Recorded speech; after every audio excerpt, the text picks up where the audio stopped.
Hello everyone. आज हम बात करने वाले हैं इंस्ट्रक्शन सेट के बारे में। जैसा कि हमने अपने पिछली वीडियोस में बात की थी इंस्ट्रक्शन फॉर्मेट और एड्रेसिंग मोड के बारे में, जिसका हम लिंक डिस्क्रिप्शन में डाल रहे हैं, आप चाहे तो वहां से देख सकते हैं।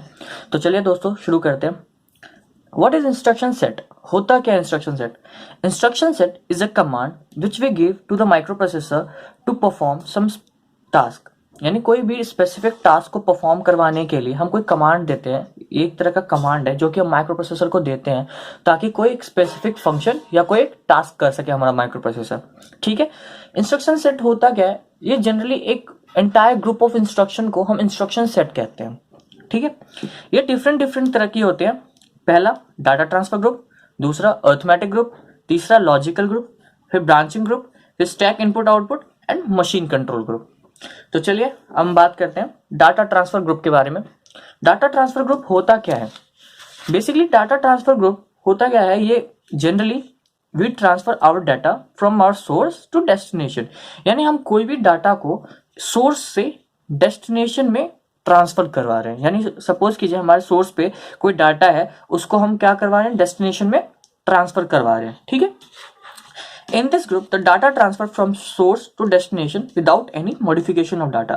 इसमें क्या होता है कि कोई किसी भी तरह का मॉडिफिकेशन नहीं होता है। यानी जो डाटा हमारे पास सोर्स पे प्रेजेंट है वही डाटा हमारा डेस्टिनेशन के पास जा रहा है। इसमें किसी भी तरह का कोई भी डाटा ऐड नहीं होता है। एग्जाम्पल के लिए लीजिए move R1 R2। R1 R2 suppose कीजिए हमारा कोई रजिस्टर है R1 और R2। ठीक है। यानी R2 से हमारा डाटा कहाँ जा रहा है, हमारा R1 में, R1 रजिस्टर के पास। दूसरे एग्जांपल लीजिए मूव MR। यानी M हमारा क्या है, कोई मेमोरी है, मेमोरी पेयर, जैसे HL, जैसे हमने 8085 में देखते हैं HL रजिस्टर पेयर होते हैं। यानी हमारा कोई मेमोरी पॉइंटर के पास जा रहा है। यानी R से हमारा कहाँ जा रहा है, HL के पास। ठीक है। MVI A5770H। ठीक है। इसमें क्या होता है, हम कोई भी डाटा को इमीडिएट मूव करवा रहे हैं। आई फॉर इमीडिएट डाटा, हमारा ये कोई इमीडिएट डाटा है जो कि हमारा कहां जा रहा है, सीधा एक्यूमुलेटर के पास। ठीक है। अब हम बात करते हैं अर्थमेटिक ग्रुप की। ठीक है। जैसा कि इसके नाम से पता चल रहा है कि अर्थमेटिक होता क्या है। अर्थमेटिक क्या होता है कि जहां पे हम कोई भी अर्थमेटिक ऑपरेशन को परफॉर्म करवाते हैं, जैसे एडिशन, सब्सट्रैक्शन, मल्टीप्लिकेशन, तरह तरह की चीज, इस तरह की मतलब कि जो भी अर्थमेटिक ऑपरेशन होती है वो यहाँ पे हम परफॉर्म करवाते हैं इस ग्रुप के अंदर। एग्जाम्पल के लिए लीजिए एड आर। यानी हमारा क्या होता है, अगर इसका हम समझे, जब भी हम एड आर का कोई भी इंस्ट्रक्शन देते हैं, एड आर, ठीक है, यानी एक्यूमुलेटर हमारा यहाँ पे बाय डिफॉल्ट सेव्ड होता है। यहाँ पे बाय डिफॉल्ट सेव्ड होता है यहाँ पे हमारा। ठीक है। यानी ए के पास जो डाटा है वो, यानी ए के पास जो एक्यूमुलेटर, हमारे एक्यूमुलेटर के पास पहले से जो डाटा है वो, और हमारे पास आर पे जो भी डाटा है वो, ये दोनों ऐड होके हमारा कहाँ सेव होगा, एक्यूमुलेटर पे। यानी जिसकी आउटपुट होगी हमारी कहाँ सेव हो जाएगी, एक्यूमुलेटर पे। ठीक है। वही चीज है एड आर। फिर एड एम उसी तरह हम करवाते हैं। एम हमारा कोई मेमोरी पॉइंटर है, यानी मेमोरी पॉइंटर यानी HL, BC, DE, इन तरह के। एड आई डाटा 8 बिट, यानी हम इमीडिएट ऐड करवा रहे हैं डाटा 8 बिट को, यानी A प्लस डाटा। एग्जाम्पल के लिए हमने ले लिया ADI 02H, यानी कोई भी इमीडिएट डाटा को हम ऐड करवा रहे हैं, तो ये क्या होगा, A प्लस 02H, और ये हमारा कहाँ जा रहा है, एक्यूमुलेटर पे सेव हो रहा है। ठीक है। फिर उसी तरह अगर हम बात करें सब्सट्रैक्शन की, सब्सट्रैक्शन में क्या होता है, हमने ऐड की तरह ही होता है, बस यहाँ पे हम सब्ट्रैक्ट करते हैं चीजों को। जैसे सब आर में क्या होता है कि हमारा एक्यूमुलेटर पे जो डाटा है वो, और ये जो आर पे जो डाटा है वो माइनस होके हमारा कहाँ सेव हो जाता है, एक्यूमुलेटर पे। उसी तरह सब एम ए माइनस HL, जैसा कि हमने यहाँ पे ऐड में देखा था, उसी का फंक्शन होना है, बस यहाँ पे माइनस होना है। ठीक है। SUI डाटा 8 बिट, ए माइनस डाटा 8 बिट का, हमने हमारे पास कोई डाटा था 8 बिट का, वो हमने माइनस करवा दिया। ठीक है। अगर इसके और एग्जांपल्स को देखें, कैरी वाले एग्जांपल को देखें इंस्ट्रक्शन को, तो ये क्या होगा, ADCR। ठीक है। ADC यानी ऐड विद कैरी R, तो यहाँ पे हमारा कैरी भी अब ऐड हो जाएगा, यानी हमारे R के साथ कैरी भी ऐड होगा, और इसका कहाँ जाके सेव हो जाएगा डाटा, हमारा एक्यूमुलेटर के पास। उसी तरह ऐड CM, फिर यहाँ पे भी कैरी ऐड हो रहा है। उसी तरह जैसे हम ऐड में कैरी का यूज करते हैं, सब्सट्रैक्ट करते हैं, जब सब्सट्रैक्शन की बारी आती है तब हम बोरो का यूज करते हैं। हम बोरो का माइनस करते हैं। जैसे हमारे पास था एक इंस्ट्रक्शन है SBBR, यानी ए का जो डाटा यानी R और बोरो को माइनस करेंगे, हमारा कहाँ पे माइनस हो रहा है और डाटा कहाँ से होगा, यहाँ पे एक्यूमुलेटर पे, यानी A माइनस R जो हमारा रजिस्टर पे डाटा है और जो हमारे बोरो है, ठीक है। उसी तरह SBBM A plus A minus HLB, ठीक है। अब इसमें और भी फंक्शन होते हैं जैसे इंक्रीमेंट, ठीक है। इंक्रीमेंट में क्या होता है, सपोज कीजिए हमारे पास कोई डाटा था, सपोज कीजिए हमने यहाँ पे एग्जांपल ले रखा है INR, ठीक है, INR, हमारा R पे कोई डाटा था, सपोज कीजिए 05 के नाम से कोई डाटा था। जब भी हम इंक्रीमेंट का इंस्ट्रक्शन देंगे, ठीक है, क्या हो जाएगा, इंक्रीमेंट का हमने इंस्ट्रक्शन दिया तो यानी R प्लस 1, यानी R प्लस 1 हो जाएगा। हमारे R पे कितना था पहले 5 प्लस 1, यानी अब हमारा रजिस्टर पे कितना हो जाएगा 6 का, ठीक है। उसी तरह फिर से एक बार इंस्ट्रक्शन देंगे INR R का, यानी INR इंक्रीमेंट और R हमारा कोई रजिस्टर पे है, ठीक है। फिर से हमने इंस्ट्रक्शन दिया तो हमारा क्या हो जाएगा R, फिर R प्लस 1, अब इसके पास कितना था 6 प्लस 1 और ये हमारा कहाँ पे आ जाएगा, हमारा 7 हो जाएगा, ठीक है, यानी रजिस्टर पेयर पे अब हमारा 7 सेव हो जाएगा। उसी तरह डिक्रीमेंट में भी हम बात करते हैं। डिक्रीमेंट में क्या होता है कि सपोज वही चीज हम सपोज कर लेते हैं DCR डिक्रीमेंट R, हमारे R पे कोई डाटा है 05 का, ठीक है, पहले से हमारे डाटा सेव है यहाँ पे 05 का। तो डिक्रीमेंट में क्या होगा जनरली R माइनस 1, यानी R पे हमारा पहले से कितना डाटा सेव था 5 माइनस 1, तो आउटपुट क्या मिलेगा हमें 4, यानी R पे अब क्या हो जाएगा 4 सेव हो जाएगा।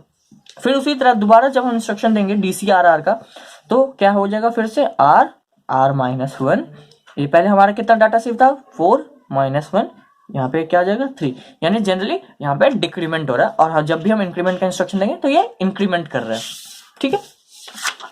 उसी तरह अगर हम और से एग्जाम्पल लें तो एग्जाम्पल में क्या ले सकते हैं, जैसे अब हमने किसी रजिस्टर पेयर के साथ करवाना है या कोई भी डिक्रीमेंट रजिस्टर पेयर के साथ करवाना है या किसी भी तरह का डेसिमल एडजस्ट करवाना है, तो ये सारे फंक्शन कहाँ होता है हमारा अरिथमेटिक ग्रुप के अंदर, ठीक है,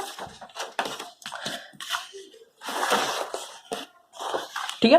अब हम बात करते हैं इसके तीसरे फंक्शन की, तीसरे इंस्ट्रक्शन की लॉजिकल ग्रुप में।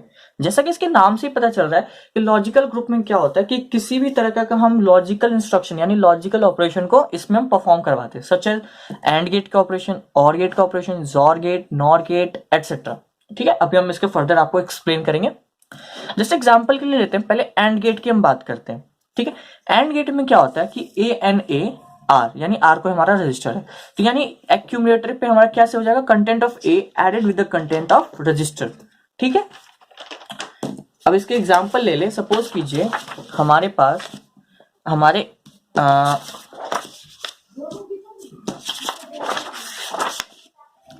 A के पास पहले से कोई डाटा सेव है 24 का, ठीक है, और हमने कोई हमारे R पे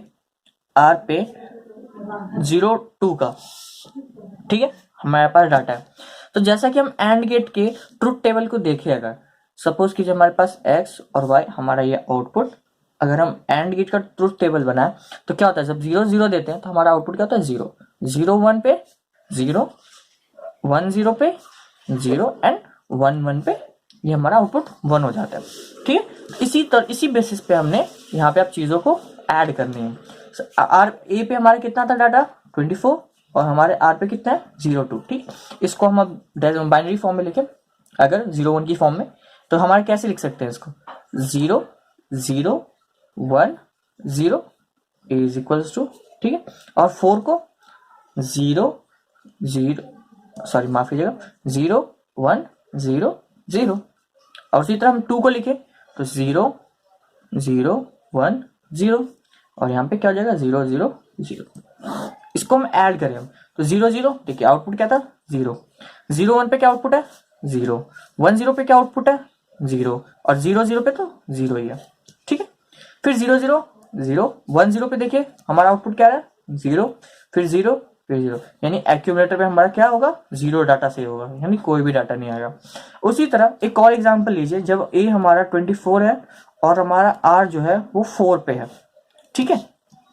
अब देखिए इसको हम बाइनरी फॉर्म में यानी 0 1 की फॉर्म में लिखें, जब तो कैसे लिखेंगे 0 0 1 0 और 0 1 0 0 और उसी तरह फिर 0 0 0 0 0 एंड हम 4 को कैसे लिखेंगे 0 1 0 0। तो 0 0 क्या हमारा आउटपुट क्या था यहाँ पे 0 0 0 पे फिर से 0 1 1 पे हमारा आउटपुट क्या था 1 एंड 0 फिर हमारा 0 0 फिर हमारा 1 0 पे क्या था 0 हो जाएगा ये भी 0 ये भी 0। तो हमारे पास डाटा क्या आया 4 यानी ए पे हमारा क्या सेव हो जाएगा 0 4। ठीक है। उसी तरह ANI डाटा यानी जब भी इमीडिएट डाटा है कोई 8 बिट का उसी तरह हम प्लस कर रहे हैं। और हाँ दोस्तों जब भी हम कोई भी एंड गेट एंड का फंक्शन लॉजिकल ऑपरेशन कोई भी परफॉर्म करेंगे तो एंड का सिंबल कैसे बनेगा U फिर A एक्यूमुलेटर फिर ऐसे और जो हमारा R का रजिस्टर पे। ठीक है। उसी तरह हमने और गेट के ऑपरेशन को देखे अगर तो और गेट में क्या होता है अगर और के गेट की हम बात करें तो इसका ट्रुथ टेबल कैसे बनता है अगर हमारा x y है और यहाँ पे आउटपुट को देखें। ठीक है। तो क्या होगा 0 0 पे 0 0 1 पे 1 0 1 0 पे 1 एंड 1 1 पे भी 1। ठीक है। सॉरी अगर देखिए यहाँ पे एग्जांपल है और AR। ठीक है। और AR में क्या होगा कि यहाँ पे भी सेम चीजें परफॉर्म होनी है। सपोज कीजिए A पे हम 24 है और हमारा R पे 0 2 है। ठीक है। तो इसको लिखिए कैसे लिख सकते हैं आप बाइनरी फॉर्म में लिखेंगे हम A को 0 0 1 0 0 1 0 0 0 0 0 0 एंड 0 0 1 0। ठीक है। 0 1 0 1 यहाँ पे देखिए 0 1 क्या था 1 हमारा 1 0 क्या था 1 फिर 0 0 1 0 1 0 0 यानी हमारा क्या डाटा सेव हो जाएगा यहाँ पे A इज इक्वल्स टू 2 और ये क्या बन रहा है 4 प्लस 2 6 2 6 का डाटा सेव हो जाएगा। ठीक है। उसी तरह और AM A इसका साइन कैसे होता है जब भी हम इसको ऐड करेंगे तो किस तरह के इंस्ट्रक्शन को फॉलो करता है A फिर A और गेट का साइन ये होता है और गेट का और हमारा R। ठीक है। अब हम बात करें जोर में भी क्या होता है एक्सक्लूसिव चीजें होती है। ठीक है। जैसे कोई भी हमारा सपोज कीजिए कोई एग्जांपल लेके समझते हैं जोर गेट को भी। जब भी हम X R A और R का हमारा है। ठीक है। तो इसमें क्या हम जनरली करते हैं कि जब भी हमारा जोर गेट को देखें तो जोर गेट क्या होता है जब डिफरेंट चीजें होती है तब हमारा आउटपुट क्या होता है 1। अगर इसके ट्रुथ टेबल को देखें तो 0 0 आउटपुट क्या हो जाएगा X Y एंड आउटपुट ये 0 हो जाएगा 0 1 पे तब 1 रहेगा 1 0 पे तब 1 रहेगा और 1 1 पे 0 बन जाएगा। यानी हमारे जब भी सेम इनपुट डालेंगे तो हमारा आउटपुट क्या आ जाएगा 0 पे। उसी तरह इसके एग्जांपल को लेके समझें। ठीक है। एग्जांपल में फिर से हम वही चीज दौड़ाएंगे A इसके सिंबल U होता है दोस्तों ये हमारा जोर गेट का सिंबल है फिर R। ठीक है। A पे हमारा कोई डाटा था 24 को ले लीजिए और R पे हम 2 को लेते हैं। ठीक है। अब इसको ऐड कीजिए बाइनरी फॉर्म में लिखते हैं पहले इसको A को 2 कैसे लिखेंगे 0 0 1 0 एंड 4 कैसे लिखते हैं 0 1 0 0। ठीक है। और वैसे ही 2 को 0 0 0 0 एंड 0 0 1 0। ओके 0 0 देखिए 0 आउटपुट पे 0 1 क्या जाएगा 1 1 0 1 0 0 0 0 0 0 1 0 1 फिर 0 0। ठीक है। यानी हमारा आउटपुट पे क्या डाटा आ रहा है 2 एंड 4 प्लस 2 बताइए 4 प्लस 2 6। तो ए पे हमारा क्या डाटा आ जाएगा 26 का। ठीक है। उसी तरह हम कंपेयर करते हैं। कंपेयरिंग भी एक तरह का लॉजिकल इंस्ट्रक्शन है। ठीक है। कंपेयरिंग में हम क्या करेंगे जब भी हम कंपेयरिंग इंस्ट्रक्शन देंगे तो वो कुछ इस फॉर्मेट में होगा CMP यहाँ पे R के साथ हम रजिस्टर के साथ हम कंपेयर करवा रहे हैं। ठीक है। तो जब भी इसके हम 3 केसेस बनते हैं यानी जब भी A जो है हमारा एक्यूमुलेटर जो हमारा वो R के इक्वल होगा तो हमारा 0 फ्लैग 1 पे सेट हो जाएगा ठीक है, हमने अपने फ्लैग इंस्ट्रक्शन के बारे में वीडियो बना रखी है, हम इसका लिंक डिस्क्रिप्शन में डाल रहे हैं, आप वहां से देख सकते हैं। ठीक है, फिर जब ए जो है वो आर से रजिस्टर से छोटा रहेगा, यानी ए इज स्मॉलर देन आर, तब हमारा कैरी फ्लैग सेट हो जाएगा, सी फॉर कैरी फ्लैग। ठीक है, और जब हमारा एक्यूमुलेटर जो है वो आर से बड़ा रहेगा, then both 0 and carry flag set to 0। ठीक है, उसी तरह CMPM और CMI डाटा 8 बिट वो सारा इसी की तरह होगा, जब ए जो है आर के एम के बराबर होगा, ए जब एम से छोटा होगा और ए जब आर एम से बड़ा होगा। उसी तरह रोटेशन के भी कंटेंट्स जो है वो इसमें होते हैं, हमारे लॉजिकल ग्रुप के अंदर आते हैं। रोटेशन में क्या होता है, rotate the content of accumulator left. यहाँ पे एग्जाम्पल ले रखा है RAL का, जिसमें क्या करवा रहे हैं, हम कोई एक्यूमुलेटर के कंटेंट को लेफ्ट की ओर रोटेट करवा रहे हैं। ठीक है, यहाँ पे सपोज एक देखिए, एक पे हमारे पास कोई डाटा है 8 बिट का 00101011 का। ठीक है, इसमें क्या हो रहा है कि यहाँ पे देखिए ये तो डाटा है, ये डाटा हमारा कहाँ जाएगा, पहले एक तो हमारे कैरी पे भी आएगा। ठीक है, और ये फिर कहाँ चला जाएगा, हमारे इस पे चला जाएगा। यानी हमारा अगला टेबल को अगर देखें, अगले टेबल कैसे बनेगा हमारा, वो कुछ इस तरह का बनेगा।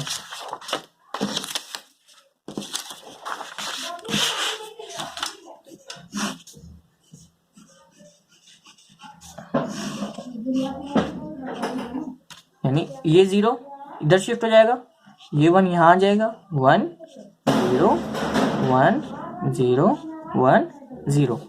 ठीक है, फिर ही हम एक बार दोबारा इंस्ट्रक्शन देंगे तो ये 0 कहाँ पे आके हो जाएगा, हमारा कैरी पे आके सेट हो जाएगा 0 पे, एंड देन फिर यहाँ पे हमारा कुछ इस तरह का टेबल बनेगा, फिर 1 0 1 0 1 1 0 0। ठीक है, उसी तरह जब हम RAR का देते हैं, यानी रोटेशन, जब हम RAR के बारे में केस में देंगे, RAR का जब भी हम रोटेशन दे रहे हैं तो यहाँ पे क्या करता है कि रोटेट कर रहा है एक्यूमुलेटर को राइट की ओर। ठीक है, हमारा राइट की ओर एक्यूमुलेटर लेफ्ट रोटेट कर रहा है। जैसे सपोज कीजिए एग्जांपल हम इसी को ले लेते हैं अभी, 0 1 0 1 0 1 1 एंड 0। ठीक है, यानी हमारा डाटा कहाँ, अब ये जो है क्या राइट की ओर शिफ्ट होगा, यानी ये वाला डाटा अब यहाँ पे शिफ्ट होता जाएगा। यानी जब हम RAR का इंस्ट्रक्शन देंगे तो हमारा डाटा अगला क्या आ जाएगा, 0 0 1 0 1 1 एंड ये कुछ इस तरीके का डाटा बनेगा हमारा। यानी ये 0 हमारा कहाँ पे आ रहा है, इस पे, यानी ये 0 0 0, फिर ये 1 यहाँ पे हल्का हल्का राइट की ओर शिफ्ट करता रहेगा। ठीक है दोस्तों, अगले दो हम, यानी जो हमारा ब्रांचिंग ग्रुप और जो मशीन कंट्रोल और स्टैक को बचता है, वो हम अपने अगले वीडियो में एक्सप्लेन करें, जिसका लिंक डिस्क्रिप्शन नीचे है, आप वहां से जाके देख सकते हैं।